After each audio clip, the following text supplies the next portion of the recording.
कहते हैं ना, अकल बड़ी की भैंस। G20 में चाइना ने कश्मीर को लेकर पाकिस्तान का साथ दे दिया, तो क्या चाइना जीत गया? G20 के बाद अगला कदम उठा लिया है चाइना के ऊपर भारत ने, और ये ऐसा है कि जैसे चाइना के सीने पे चढ़कर दाल धरना। बिलबिला गया है चाइना, एक साथ 3 वार कर दिए हैं। जानेंगे भारत ने ऐसा क्या किया है। तो वहीं दूसरी तरफ पाकिस्तान के जनरल ने अब प्लान बना लिया है, घेर कर मारेगा इमरान खान और उसके नेताओं को। जानेंगे जियोपॉलिटिक्स में क्या कुछ चल रहा है, आइए जानते हैं इन खबरों को विस्तार से। कहते हैं ऐसी बानी बोलिए जमकर झगड़ा होए, पर उससे न बोलिए जो आपसे तगड़ा होए। पाकिस्तान में इस वक्त जिस प्लान के तहत पाकिस्तानी सेना चल रही है, उसमें तय हो गया है कि तिल तिल करके मारेंगे। तहरीके इंसाफ के 600 नेताओं को एक लिस्ट बनाई है। इस लिस्ट में कहा है नो फ्लाई लिस्ट, उड़कर नहीं निकलोगे, रहोगे तो यहीं, क्योंकि अभी घेर कर तुम्हें मारेंगे। 600 लोगों में इमरान खान, उसकी पत्नी बुशरा बीबी का नाम है, और कहा जा रहा है कि 9 मई को तुम लोगों ने जो देश में किया है उसके लिए तुम्हें चुकाना पड़ेगा। आपको बता दें, बहुत लोग इमरान खान की पार्टी को छोड़कर फरारी दे रहे हैं, लेकिन उन्हें भी नहीं छोड़ रही है सेना। फवाद चौधरी का भी है नाम शामिल। संन्यास लेकर सन्यासी कहाँ बनोगे, अभी तो तुम्हारे ऊपर एक्शन बाकी है। पार्टी छोड़ दी, राजनीति छोड़ दी फवाद चौधरी, लेकिन इसके बावजूद कहा जा रहा है कि तुम देश नहीं छोड़ सकते हो। मजे की बात देखिए, समय का चक्र कैसे घूमता है। कभी इमरान खान ने ऐसा ही किया था, नो फ्लाई लिस्ट में डाल दिया था शहबाज शरीफ को, और आज शहबाज शरीफ ने इमरान खान को डाल दिया है। स्थिति बहुत भयानक हो गई है। पाकिस्तान के अंदर धीरे धीरे करके खात्मा किया जा रहा है। वैसे कहा तो ये जा रहा है कि इन सब के पीछे चाइना का तगड़ा वाला दिमाग है जो काम कर रहा है। ऐसा क्यों?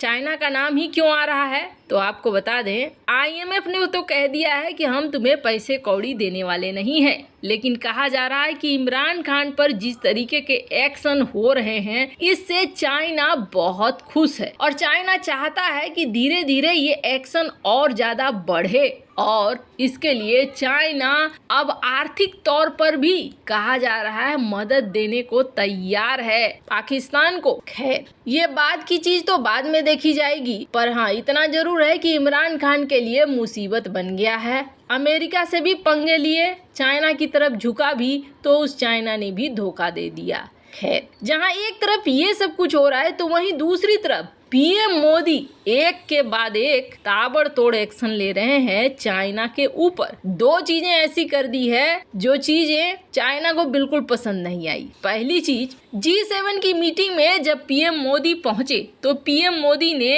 एकदम से सपना तोड़ दिया चाइना का। और ये ऐसा कौन कह रहा है? ऐसा खुद चाइना के लोग कह रहे हैं। चीन के राष्ट्रपति शी जिनपिंग चाहते थे कि जिस तरह से उन्होंने ईरान और सऊदी अरब में शांति समझौता कराया, उसी तरीके से रूस और यूक्रेन के बीच भी डील करा दें।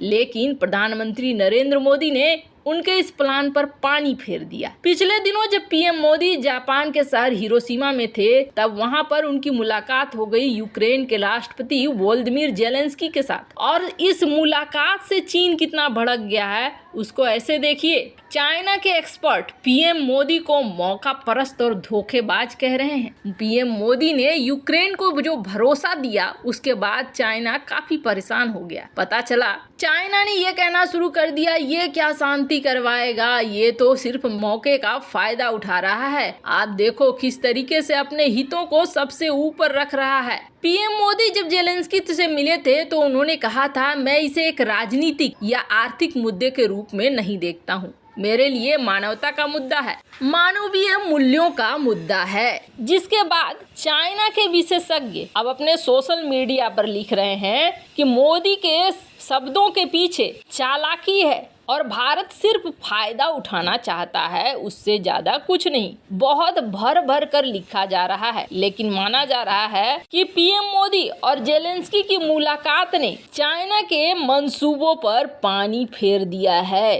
खैर, जहां चाइना के मंसूबों पर यहाँ पानी फिरा है, तो अभी बहुत कुछ बाकी था। हमने देखा G20 की मीटिंग हुई। इस G20 की मीटिंग जो कश्मीर में हो रही थी, इसे रोकने के लिए पाकिस्तान ने सारे जुगत भिड़ा दिए, लेकिन 20 देशों में से 17 देश फिर भी यहाँ पहुँच गए। इसके अलावे कुछ ऐसे देश भी थे जो G20 का मेंबर तो नहीं थे, लेकिन उन देशों ने आकर ये साबित कर दिया कि कश्मीर में जो बदलाव है वो बदलाव बहुत बड़ा है और कश्मीर का समर्थन भारत के लिए कर दिया। ये भी देखने को मिल गया। चाइना की सारी पॉलिसी धरी की धरी रह गई, पाकिस्तान की पॉलिसी धरी की धरी रही। उल्टा इन्होंने जो निगेटिव पब्लिसिटी की है ना, नकारात्मक विचार जो फैलाए, उस नकारात्मक विचार के फैलाने से फायदा ही हो गया। अंतर्राष्ट्रीय मीडिया में ये खबर का विषय बन गया, लोगों के अंदर भी कौतूहल का एक विषय बन गया। लोग जानना चाहने लगे कि आखिर कश्मीर में हुआ क्या है। सारा कुछ अच्छा बीता, ये हमने आपको अपनी खबरों में दिखा दिया, पर चाइना से तो आखिर बदला लेना था। अब की नंबर चाइना का था। भारत ने अब की चाइना के लिए कदम उठा दिया। 2020 में जो गलवान कांड हुआ था,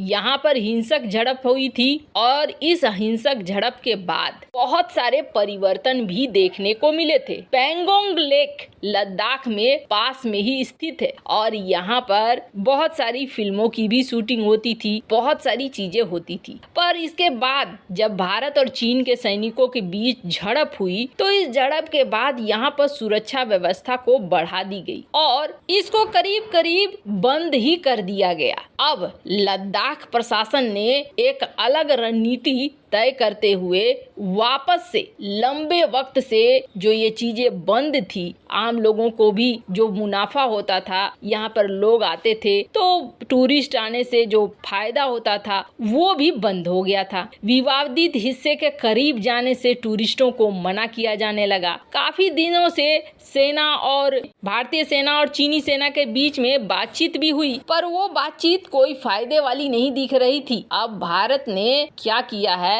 यहाँ पर सबसे पहले तो टूरिस्ट के लिए bathroom, selfie point, medical centre, ये सब कुछ के साथ साथ पुलिस चेक पोस्ट बनवाना शुरू कर दिया है। और अब एक बार आगे बढ़कर यहाँ पर 2 चरणों में खोल दिया गया है टूरिस्टों के लिए, यानी पर्यटकों को अनुमति दे दी गई है। पर्यटक हॉट स्प्रिंग तक जा सकते हैं, यहाँ तक कि 1959 में मारे गए 10 सीआरपीएफ जवानों के सम्मान में बनाए स्मारक को भी देख सकते हैं। एकदम पास जो चाइना और भारत का विवादित इलाका है, कथित तौर पर उसके पास भी जा सकते हैं। यानी ये हो गया भारत का चाइना पर सबसे तगड़ा एक्शन कि अब हम अपनी जमीन के हर हिस्से में जाएंगे और तुम हमें रोक नहीं पाओगे। G20 में जहां पाकिस्तान पर वार हुआ, तो वहीं G20 के बाद चाइना निशाने पर आ गया है। वैसे आपको क्या लगता है, भारत ने ये सही कदम उठाया या नहीं? कमेंट कर अपनी राय जरूर बताएं।